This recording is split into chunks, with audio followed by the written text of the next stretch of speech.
ऊंच नीच की बात करने वाले, कास्टिज्म की बात करने वाले, हमारे यहां कोई कास्टिज्म नहीं है।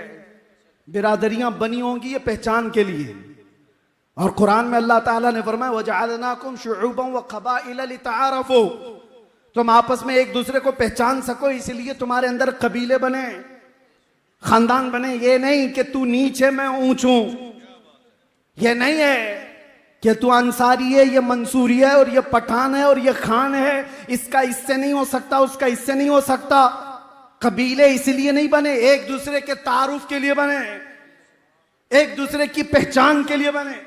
अब सुनो, मैं हदीस रसूल बताता हूं, दुनिया आज तक ये फर्क नहीं मिटा पाई।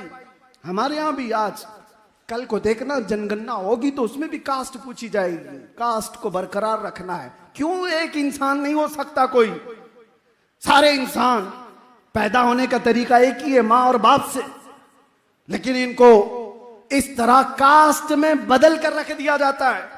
आज जो हमें मसावात का दर्स देना चाहते हैं, मैंने गुजरात की सरजमीन पर कई लोगों के दुख सुने, ऐसे नहीं जो मुजरिम हैं, ऐसे लोग जो डिपार्टमेंट में आला ऑफिसर हैं, पढ़ लिख करके वो ओहदे पर आ गए, लेकिन वो कहते हैं हमारी बिरादरी छोटी है तो हमें आज भी गांव का मुखिया खटिया पे भी बैठने नहीं देता, चाहे मेरे स्टार लगे हुए।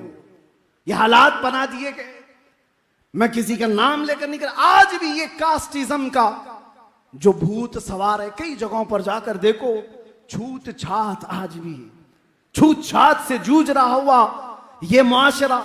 मेरे मुस्तफा की बारगाह में आओ, अल्लाहु अकबर। मदीने तैयबा में एक साहबी हैं जाहिर बिन हराम रदी अल्लाह ताला अन्हु, सब्जी बेचा करते थे, सब्जी फरोश थे और गांव से सब्जी लाकर मदीने में बेचते थे। सूरत की अच्छी नहीं थी, लोग जो है दूर हटते थे, फटे पुराने कपड़े पहनकर आते, पसीना जिस्म में रहता। आमतौर पर किसान लोग अपनी किसानी करते करते थक जाते हैं। इसी तरह जाहिर बिन हराम थे, बाजार में सब्जी बेच रहे हैं, अचानक पीछे से कोई आया और आंखों पर हाथ रख दिया, पूछा पहचानो कौन है? जाहिर बिन हराम। वो कहते हैं इस पूरे भरे मदीने में मुझे कोई छूता नहीं, अगर मेरे चेहरे पर कोई हाथ रखा है तो आमिना का लाल ही होगा। बगैर किसी ताखीर के कहा ये मोहम्मद रसूलुल्लाह के हाथ हैं, और फिर अपने जिस्म को हुजूर के जिस्म से टच करने लग गए, लगाने लग गए। ऐसा नहीं कि मेरे आका हटने लग गए, हुजूर ने भी अपना जिस्म उनको लगा दिया।